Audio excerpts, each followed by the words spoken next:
Hola a todos, ¿cómo están? Bienvenidos al día 2. Hoy es martes, martes de español, y el tema para esta semana le hemos puesto comprimido y tiene que ver con el valor tonal, con el rango, la escala del valor tonal y cómo vamos a trabajar dentro de un rango un poco más pequeño. Vamos a ver cómo nos va. Bueno, listo, comenzamos. Hoy es martes, martes de español. Hoy es el segundo día de esta semana que hemos decidido llamar comprimido y la llamamos así porque vamos a hacer unas pinturas que giran alrededor de la reinterpretación de los valores tonales. ¿Qué quiere decir eso? Que si comparamos lo que vamos a traducir a pintura con lo que estamos observando directamente desde la naturaleza, pues va a haber unas diferencias que son muy fáciles de reconocer. ¿Cuáles son esas diferencias? Las diferencias más grandes tienen que ver con la ausencia de contraste. Entonces, cuando estamos diciendo que vamos a comprimir algo, lo que estamos comprimiendo es la escala de valores. Cuando uno comprime conscientemente una escala de valores, es decir, cuando uno decide que la pintura de uno va a residir en un espacio muy específico de la escala de valores tonales, eso sugiere un poco de sacrificios de los que uno tiene que estar consciente, porque el ejercicio formal de trabajar dentro de un rango tonal pues no es complejo. Incluso uno puede premezclar varios tonos de varios colores que se ajusten a los parámetros que uno define antes de comenzar la pintura. Entonces, el ejercicio en sí puede ser muy mecánico. Yo no voy a premezclar nada, no es que me oponga a eso, sino que es que la manera como yo entiendo color, como yo entiendo relaciones de pintura, no me es compatible, mejor, con la manera como yo mezclo color en mi paleta. Lo que quiere decir eso es que si yo, y de nuevo, esto es una cosa súper subjetiva, si yo fuera a premezclar colores, yo no tengo una buena manera de generar relaciones entre esos colores que he premezclado. Me cuesta muchísimo. El esfuerzo que tengo que hacer para entender cómo se relacionan esos colores premezclados es muy grande y normalmente eso se traduce como a una desconexión que tengo en mi pintura. En cambio, si yo tengo una paleta abierta donde todas las mezclas las estoy haciendo en la paleta, así esa paleta se me vuelva como un charco de lodo, pues por lo menos yo logro o siento que logro identificar esos cambios así sean pequeñitos dentro de mi paleta porque constantemente los estoy pudiendo comparar con los otros colores que he mezclado. Entonces, esa necesidad de que los colores se toquen físicamente en mi paleta mientras yo los mezclo, para mí es importantísima. Cuando yo tengo premezclas, siento que me estoy encasillando muchísimo y he intentado hacer pinturas de esa manera, pero la verdad me cuesta. O sea, al final queda una pintura y las pinturas pueden estar bien o no, pero para mí, digamos que la reflexión que acompaña el acto de mezclar pintura se ve un poco truncada cuando tengo esas premezclas de color y en cambio cuando logro acceder a una paleta abierta me siento muchísimo más cómodo y creo que puedo explorar algo que me gusta.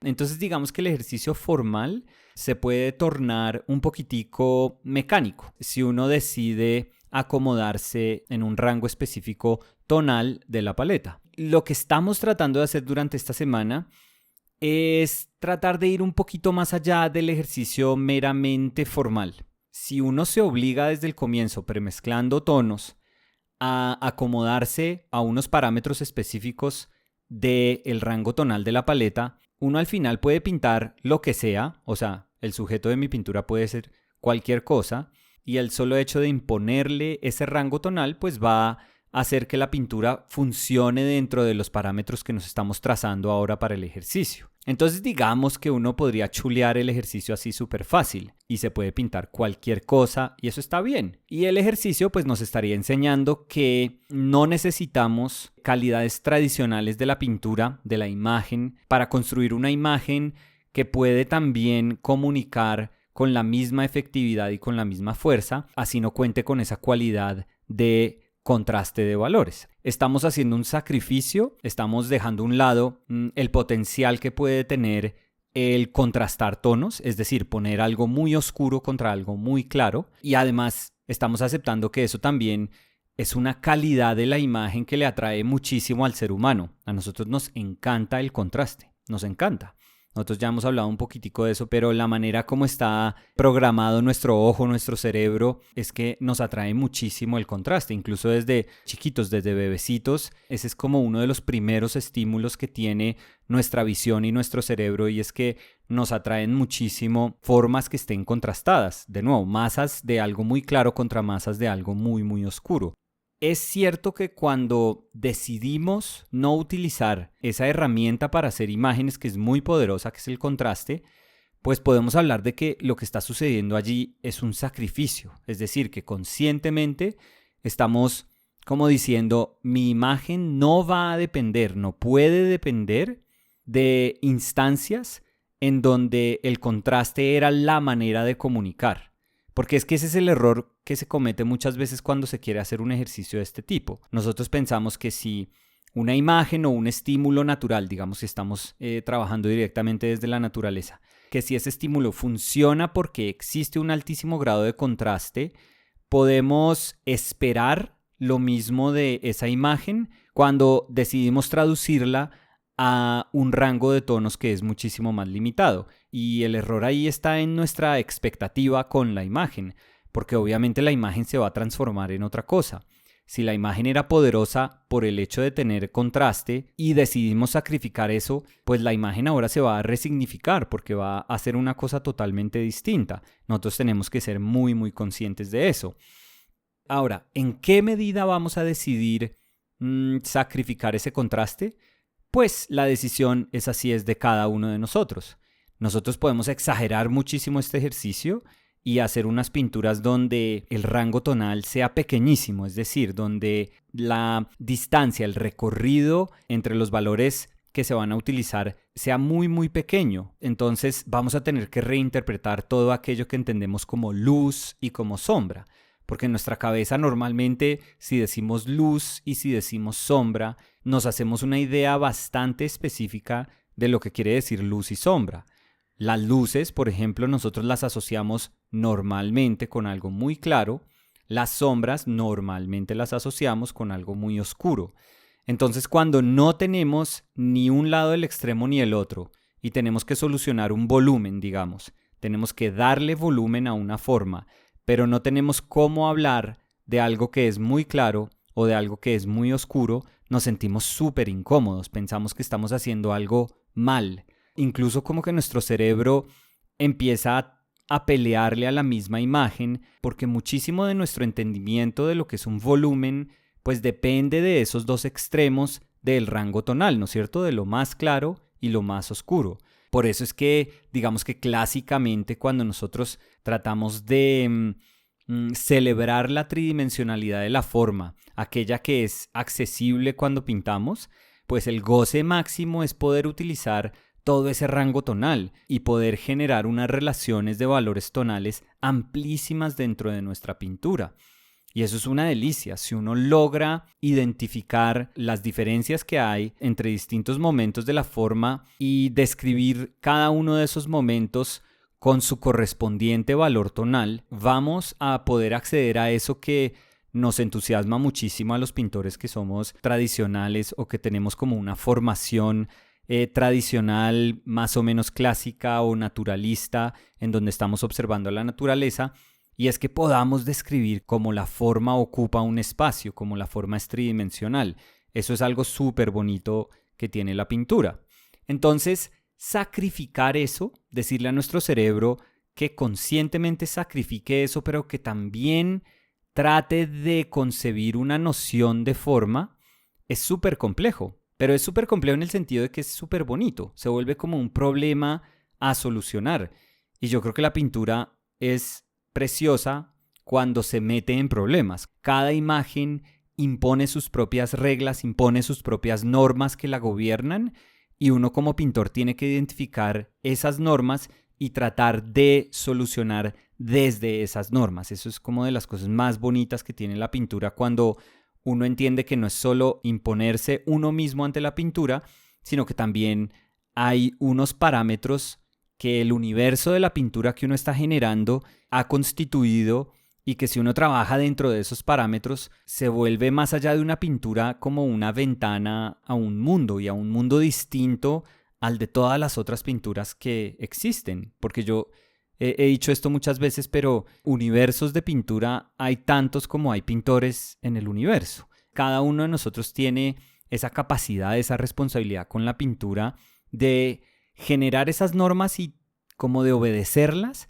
para que podamos trabajar y que no se sientan como unas restricciones cuando mostramos la pintura, sino que uno como observador diga, listo, me creo las normas de este universo. Uno cuando contempla una pintura, uno dice, me estoy adentrando a un universo nuevo, a una naturaleza que la gobiernan normas distintas a las que me han sido impuestas a mí.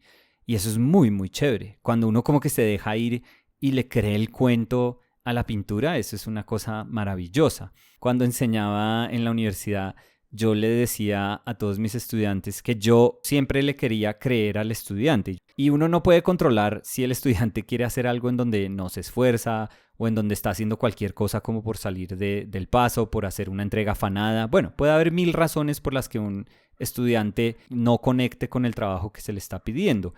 Pero digamos que si partimos de la base de que cada persona está conscientemente queriendo expresar algo, genuinamente, honestamente queriendo expresar algo, pues yo creo que la primera responsabilidad que uno tiene como observador y como profesor, como docente, es creerlo.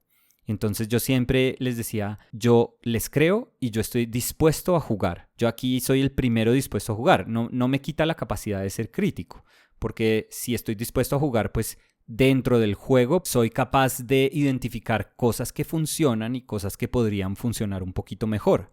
Pero para mí es importantísimo como creérmelo. Más allá de que esa es una actitud que tiene que tener un docente, también es importante para mí como observador. Yo creo que la riqueza de lo que me puede enseñar una imagen depende de si yo estoy dispuesto a bajar los brazos y decir, bueno, yo tengo todos estos prejuicios, yo tengo todas estas inhibiciones, pero si yo me libero de ellas para hacer parte de esta experiencia que esta imagen me está proponiendo, pues me estoy también otorgando a mí mismo la oportunidad más grande de aprender de esas imágenes. Si no, si yo lo que hago es enfrentarme con resistencia a la imagen, le voy a imponer todo lo que son esos gustos previos que yo ya poseo.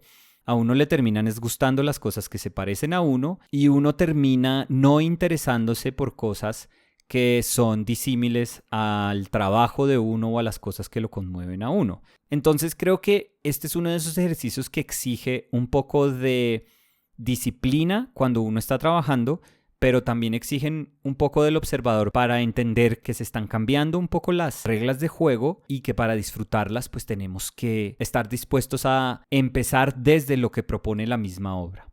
Entonces ayer contaba yo una historia de cómo yo entendí desde una etapa muy temprana, etapa temprana en mi formación, que ese rango tonal reducido era algo que me conmovía profundamente.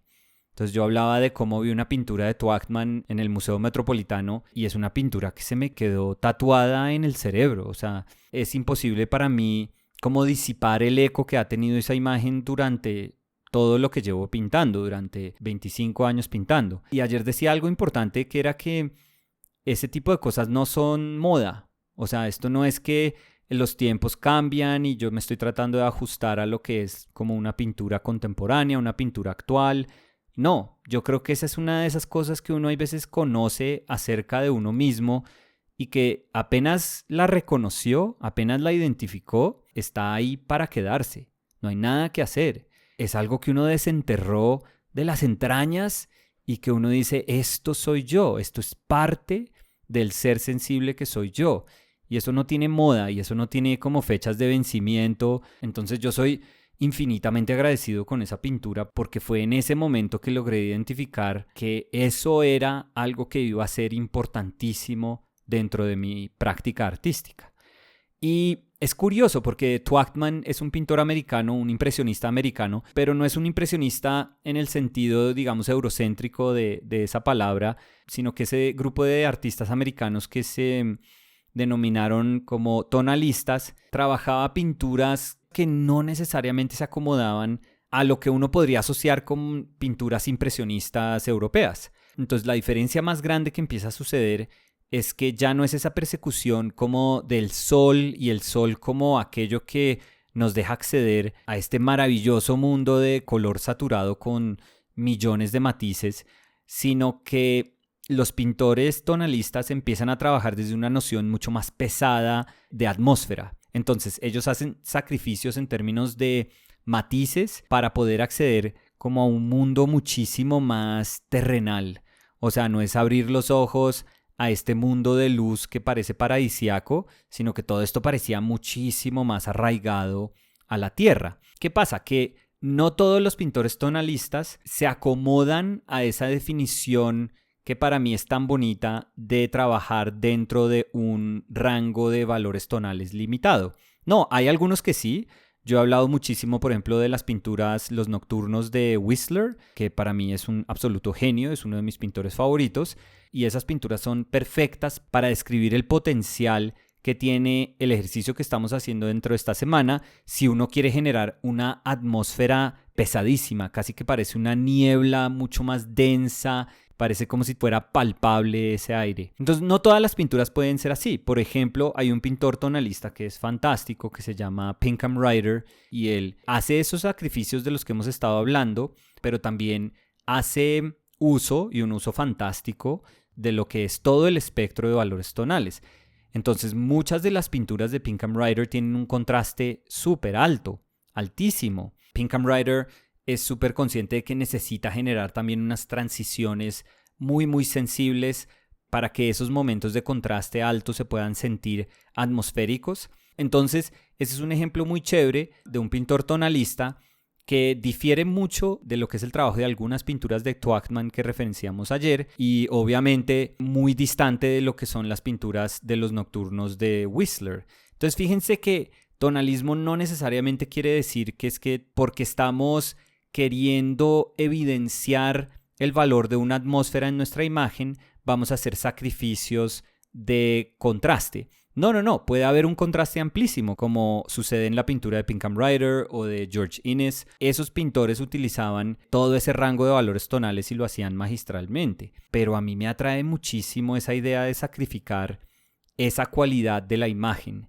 Y pienso que en esa reinterpretación, resignificación que se le puede empezar a dar a las relaciones tonales dentro de la imagen, pueden ocurrir cosas maravillosas. Y esta semana trata de explorar eso. Vamos a tratar de entender que ese sacrificio no tiene que estar en todas las instancias de la pintura, puede estar o no acompañado de sacrificios en términos de saturación de color. Por ejemplo, la imagen de hoy, este retrato de Samu es mucho más desaturado que la pintura de ayer de Fer. Y pues son dos ejemplos pequeñitos que nos demuestran que uno se puede mover de una manera muy fluida dentro de las posibilidades que ofrece el trabajar dentro de estos parámetros estrechos. ¿Tenemos que mantener esos parámetros en todos los momentos de la imagen? No. Así como ayer y hoy hay unas diferencias en la saturación, también puede haber instancias en la pintura que tengan unos acentos donde haya contraste o que exista un acento de saturación de color.